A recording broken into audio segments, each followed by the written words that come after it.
Bajram Rexhepi nga Bashkimi Demokratik për Integrim në një konferencë për media I ka cilësuar si skandaloze dhe të rrezikshme deklaratat e Bilal Kasamit në lidhje me rrugën integruese të vendit drejt Bashkimit Evropian. Sipas Rexhepit, këto qëndrime janë të papranueshme dhe të afërta me qëllimet e Rusisë, duke ngritur shqetësime serioze për orientimin strategjik të vendit.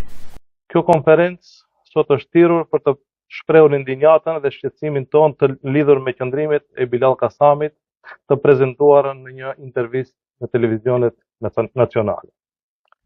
Qëndrimet e tij për çështjet jetike të shtetit dëshmojnë qasjen thellësisht të papërgjithshme, mediokre, shqetësuese dhe të rrezikshme, ashtu siç dëshmojnë edhe nënshtrimin dhe vazalitetin ndaj nënshtruesit të tyre në qeveri. Është skandaloze dhe e turpshme që me bllokimin e procesit eurointegrues të Maqedonisë së Veriut të fajsohet Bashkimi Evropian, duke treguar mosnjohje elementare të këtij procesi, ndërsa pa fije turpi gënjyen qytetarët se pjesëmarrja në qeveri do ta kushtojnë me ndryshimet kushtetuese. Të dashur qytetar, dihet botërisht se Federata Ruse është jetësisht e interesuar dhe po investon gjithçka që Maqedonia e Veriut dhe shtetet e tjera të rajonit mos të bëhen pjesë e Bashkimit Evropian.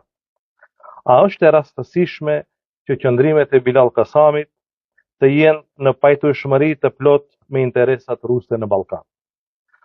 A janë këta njerëz të vetëdijshëm se ju shërbejnë këtyre interesave? Apo ndoshta po e bëjnë këtë? Ato flasin për suksese në ndërkohë që prishen në mënyrë të pariparueshme balansat etnike në shtet. Që po sabotohet ndërtimi I korridorit 8 dhe lidhja me Shqipërinë, po sabotohet ndërtimi I autostradës që lidh me Kosovën dhe për këto sabotime ditëve të fundit po lavdërohen zyrtarë të lartë në Beograd. Ndërsa bota serbe, ashtu siç tekstohet edhe në rezolutën e Parlamentit Evropian, po shtrin gjithnjë e më shumë ndikimin e saj në çdo sferë të jetës në Maqedoninë e Veriut.